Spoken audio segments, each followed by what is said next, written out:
Okay alle sammen, det er simpelthen blevet tid nu. Vi skal opgradere løbehjulet. Jeg ved ikke om I har set første første video, der kom ud for et år siden, eller mere. Den har ændret sig sindssygt, den ligner overhovedet ikke det, den gør der. Altså jeg viser det lige her lidt, ikke? Men det er simpelthen fordi, at den skulle i hvert fald fra hinanden, den gamle. Og den stoppede med at virke, og den har også ligget udenfor i regnen i en måned eller sådan noget. Så den kan ikke rigtig mere. Og så tænkte jeg, jamen hvis den skal fixes, jamen hvorfor så ikke bygge den om? Gør den lidt hurtigere, gør den lidt federe, gør den lidt stærkere, og så også bygge den lidt bedre. Så den måske ikke holder sådan noget mere. Nu har jeg fået svejseapparatet på værkstedet, så jeg burde kigge ind i kameraet. Jeg vil lige tage lyset. Det ser lidt pisse ud, vel lidt. Sådan. Sådan der. Det er godt.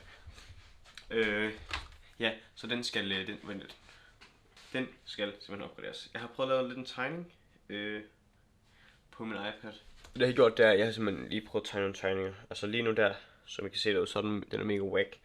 Men altså at lave noget ordentligt jern dernede, og så skal der fuldstændig nye hjul på, fordi at det her, det kan man jo ikke, altså. Jeg har været på Den Blå Avis. Ja, simpelthen. 100 kroner, det er billigt. Det tænker jeg, det kan jeg godt overkomme. Som I kan se, så har den de der hjul på det der hoverboard, eller hvad man vil kalde det, løbehjul nu, motorhjulet. Det er sådan på den her størrelse, og det skal gøre mig lidt større, fordi ellers så kan den kun køre 15, og det er simpelthen ikke hurtigt nok. Plus, nu kommer der til at være to, så både et foran og et bag, og så tænker jeg, så skal de jo være den samme størrelse, fordi ellers så giver det ikke mening med motoren og sådan noget. Og så har jeg også købt den her, og det som den skal gøre, det er simpelthen, at den det er fordi, at den gamle havde kun én, og nu skal den have to, for den har to motorer. Er jeg i fokus? Det er jeg sikkert ikke. Tag lidt længere. Ja, så to controller, to motorer. Det er for mange fingre. Det går nok.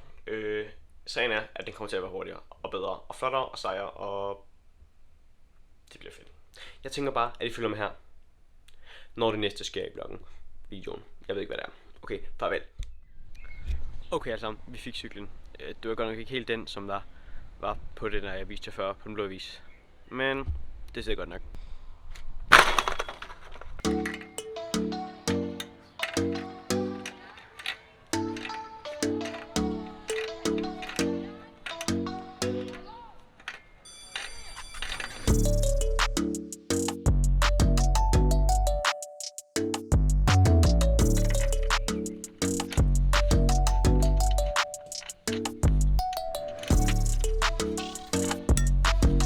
Damer og herrer, så er det første juledag.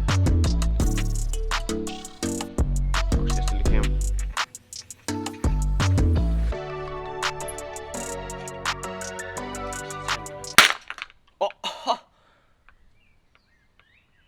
Du skal bare have nogle spang.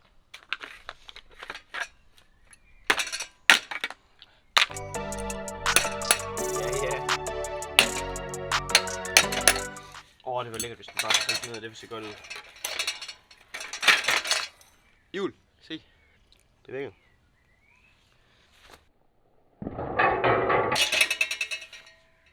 Det så ret lort ud, hva'?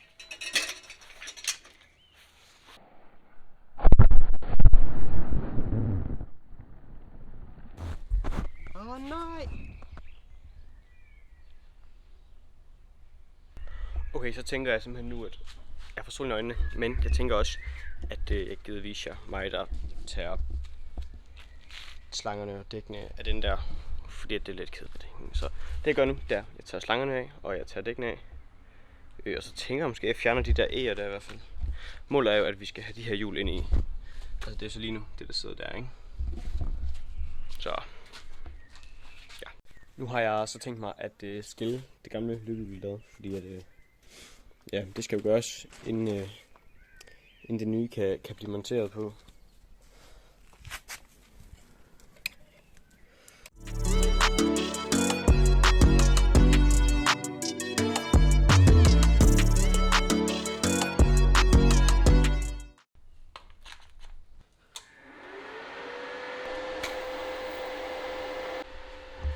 Planen den er nu, at der simpelthen skal svejses det her beslag på.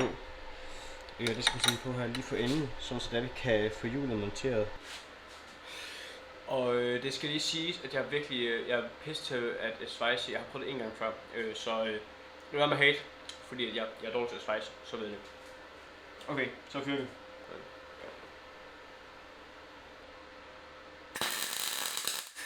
Jeg tror det er meningen, man skal have lange ærmer på til det her. Tag lige en flis på. Okay, så fyrer vi igen. Ja, det er smukt jo. Nice. Au, pis, lort.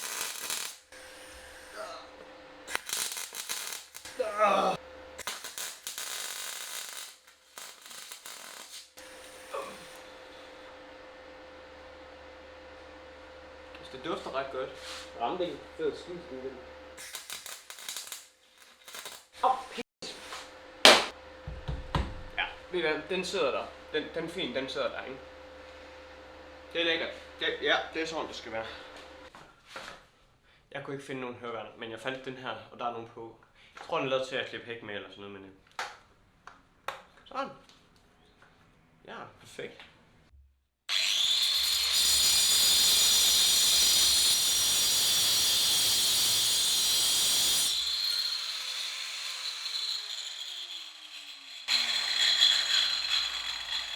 Thumbs up. Damer og herrer, så går det simpelthen løs igen med vinkelsliveren. I ved, at det er godt. Det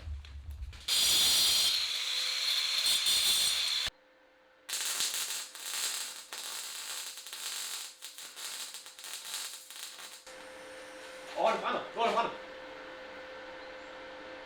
Nice. Nu har jeg simpelthen været i gang hele aftenen med at svejse og lave alt muligt. Og som I kan se heroppe, altså det ser ikke ligefrem pænt ud, det gør det sgu ikke. Men det skulle meget gerne være funktionelt. Og det bliver simpelthen sådan så, at hjulet det kommer til at, hvis vi kan fokusere selvfølgelig, det kommer til at sidde lige der i. Og så har jeg så i gang med at fjerne ventilerne fra de her dæk, så de faktisk sidder på siden nu. Fordi at det er meningen, at det er de her, hvor motoren sidder, de simpelthen skal komme herind i. Og så skal ventilerne flyttes sådan, så det er, de passer. Men det er svejset, og så i morgen, så tænker jeg egentlig bare, at det skal monteres på. Så ja.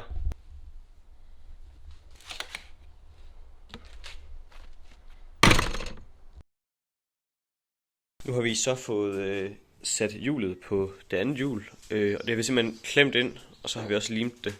Så det skulle holde rigtig godt.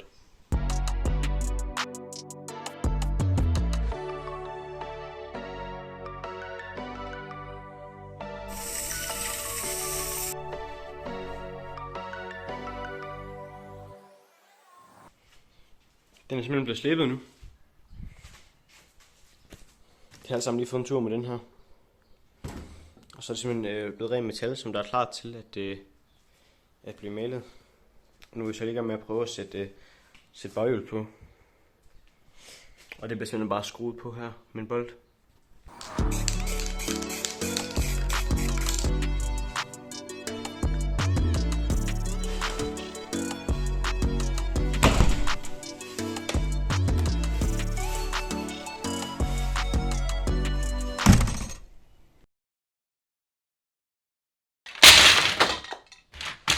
Jeg har været i gang med at skille en hel masse batterier ad. Sådan nogle fra bærbare computere. Fordi jeg simpelthen er på jagt efter sådan nogle battericeller her. Og det er simpelthen fordi, at jeg er ude på at jeg gerne vil lave en batteripakke. Og jeg har aldrig prøvet det før. Og jeg ved ikke, om jeg kan finde ud af det. Men det må jeg finde ud af. Det håber jeg rigtig godt, jeg kan.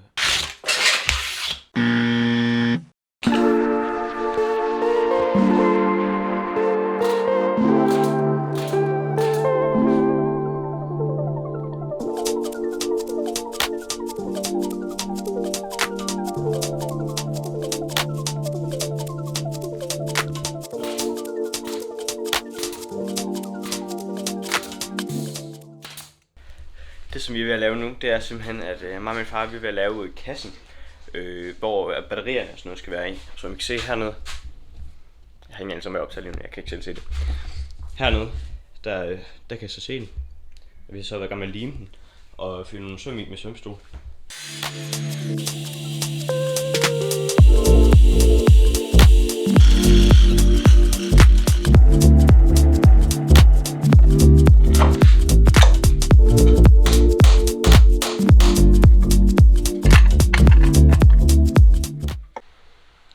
Okay, så får I lige en update nu her. Jeg har simpelthen puttet begge hjul på nu, og så også kassen, og den er blevet temmelig fed, men det er okay. Det gør jeg gerne. Den er så også ret viselig. Så altså der er godt nok ikke noget inde i nu, men ja, det er jo noget af det næste, der skal ske.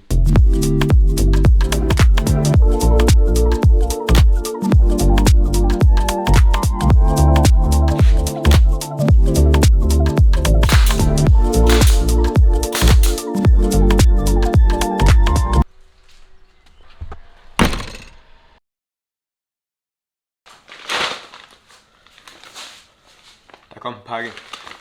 Jeg mener det her det er noget connectors og ledninger og sådan noget, men der skal jo åbne op og se.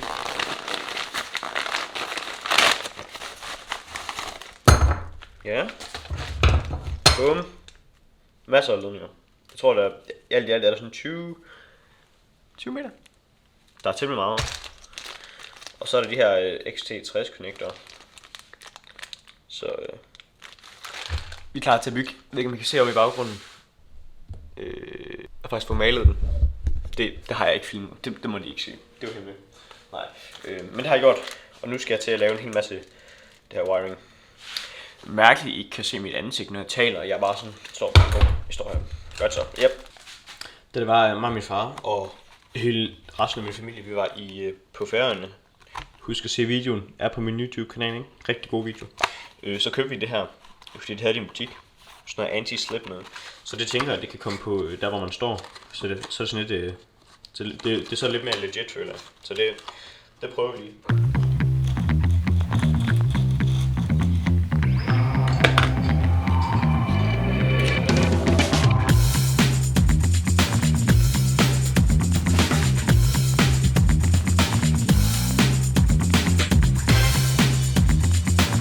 Jeg tænker på den måde, de her batterier, de skal sidde på. Det mener, man bare skal kunne sætte dem ind, sådan hvor i. Man skal jo bare kunne sætte dem ind foran, så de skal sidde. Så nok.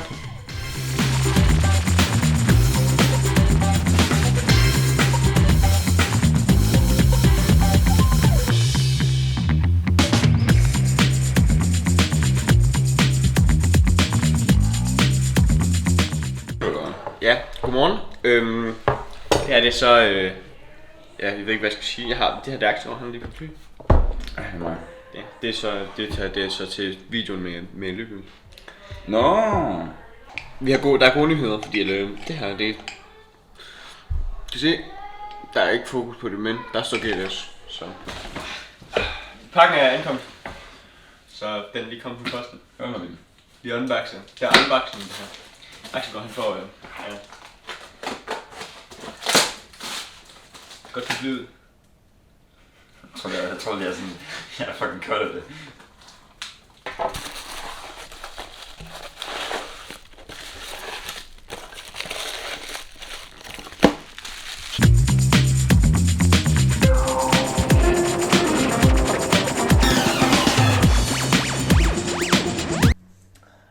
Alting bum, rød, bum, bing, bang. Bum, bum. Skal bare sende det. Jamen bare plug de og tænd lortet, altså. Det skal vi vokse, mand. Ja, jeg er så nervøs. Det er okay, hvis den kommer en lille gnist. Det er meningen. Er det? Ja, det gør den gamle også. Okay, lækkert. Okay. Yes! Okay. Okay. Du skal ikke prøve at trykke på den nu. Okay. Den er tændt. Strømmen går.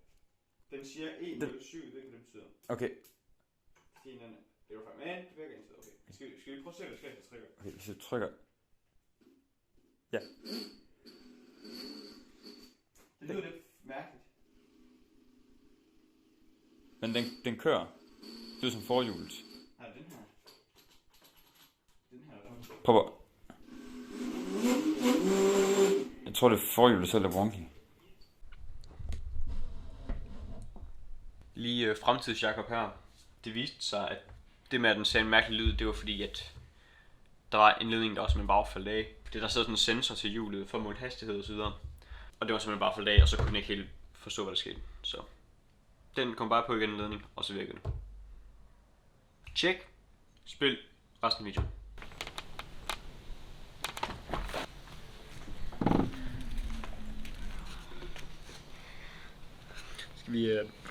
Skal vi give det en tur? Det tænker jeg nemlig, vi skulle. Lad os gøre det.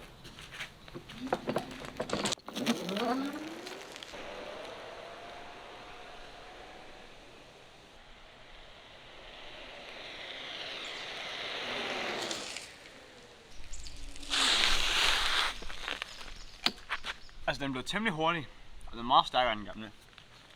Jeg er godt tilfreds. Vi får lige noget mere video her. Men nu kan jeg ikke optage mere, fordi det er nu sent. Så... Ja,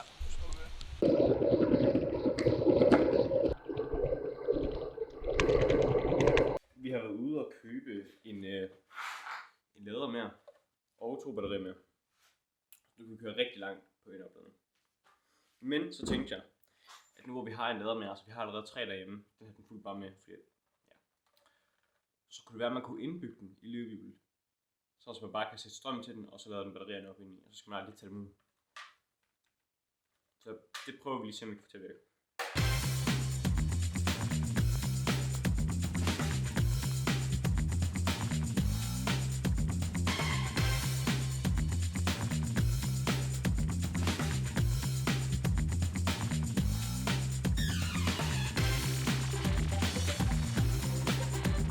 Yes!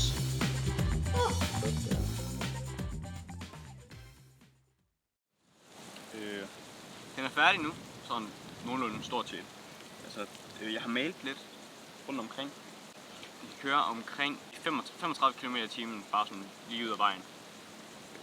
Og motorerne, der er 350 watt, hvor de er varme. Der er 350 watt i hver ende, så alt i alt 700 watt.